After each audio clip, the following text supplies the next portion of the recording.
Hello everyone, my name is Aarti and you're watching HW News. On March 9th, 2018, the Supreme Court said that the right to die with dignity is a fundamental right.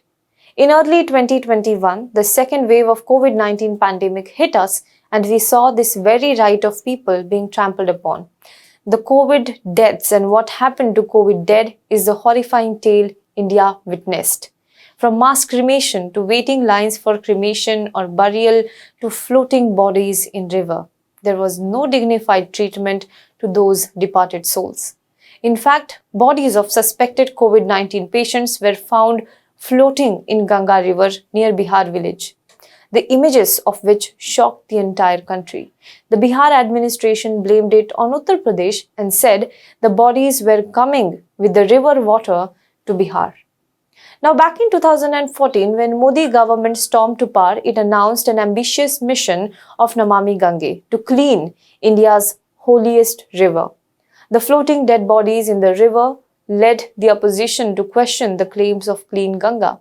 Not only the floating body, but images and reports from the banks of Ganga also shocked everyone. Mass graves were seen on the banks of Ganga in many districts along the river. After the images surfaced, the BJP government in the state faced major flack from not only the common man but also the opposition parties.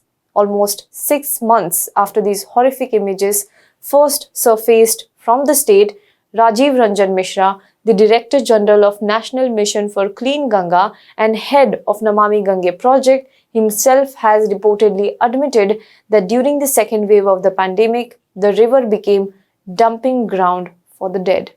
He has revealed several details of what he came across during those 2 months when the second wave of the pandemic ravaged through the country in his new book. The book is titled Ganga, Reimagining, Rejuvenating and Reconnecting. It is co-authored by Puskal Upadhyay, an IAS officer who has worked with the NMCG. Now, Mishra, a 1987 batch Telangana-cadre IAS officer, has served the NMCG in various capacities for over 5 years and is set to retire on December 31st this year. Let us talk about what his book has revealed, but before that, independent news media like us survive on your support. It empowers us to talk about the issues that matters to you. So please support us financially. How can you do that? You can join our YouTube membership, which comes with certain perks and benefits, or you can subscribe to our HW News Network website. The subscription plans are mentioned in detail on our website. A lot of you also have asked us for one-time payment, so we have added that as well. The link to the subscription is in the description box below. Do check it out and please pay us so that we can keep raising our voice for you. Now let's get back to the topic at hand. As the reports of the dead bodies floating in Ganga started pouring in the month of May, the NMCG wrote to the UP government and sought a detailed report on the matter.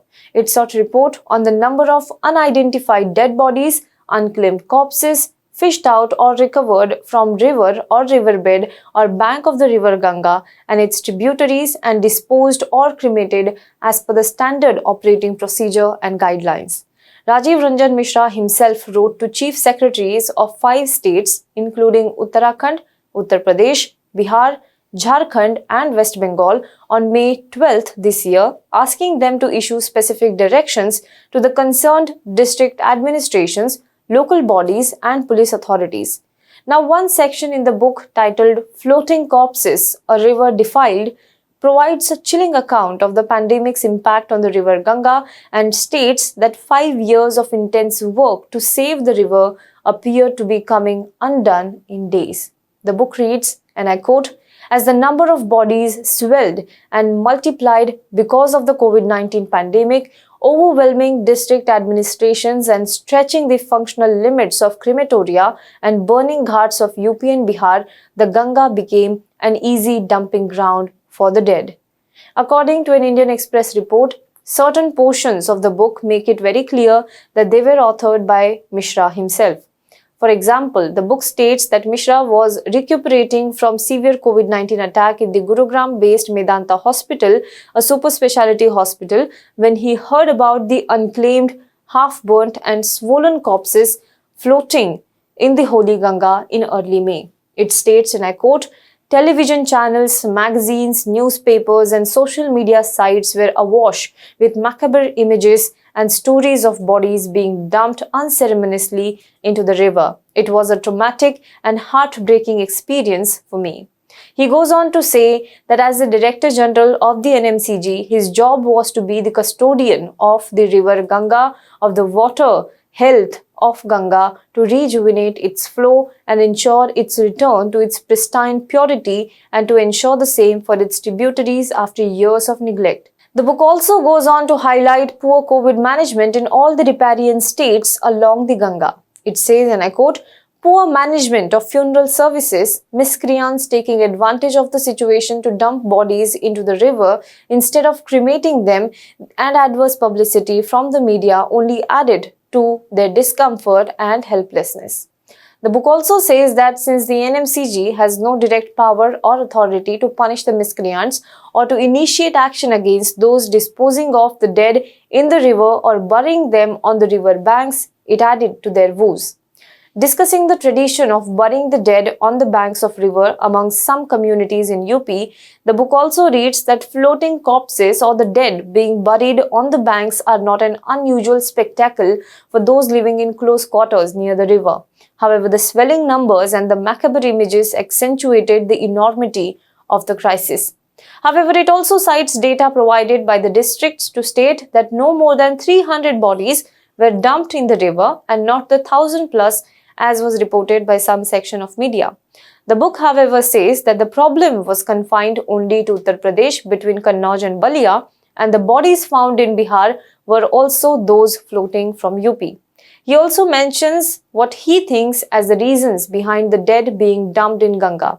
He says the rural population was ignorant about COVID-19 cremation protocols and it had no access to oximeters and testing facilities. Moreover, poverty-stricken people who had used up all their money on doctors' fees and medicines to fight COVID-19 were in no position to pay the enhanced cremation charges within days. It must be noted here that after a series of reports on floating dead bodies in Ganga, the UP administration in fact came into action. UP Chief Minister Yogi Adityanath ordered patrolling by the disaster response forces and the provincial armed constabulary. He also said that all those who died deserved cremation with respect. The state government already also sanctioned funds for performing the last rites of the dead. Well, the question is, why are we talking about this now? Because the Omicron threat has already knocked on our doors. India's Omicron case tally has crossed 400 and the government has also sounded an alarm. The transmissibility of this variant is more. The severity, though, is less, but the threat persists. So while huge election rallies are held in the poll-bound states with scant regard for COVID guidelines, markets are crowded so much so that people are literally jumping and jostling with each other. It is an important reminder what happened 6 months ago. If we do not want that horror to repeat, the government and the people together have to work in this regard. Do let us know what you think about this in the comment box below. For more news and updates, you can log on to www.hwnews.in.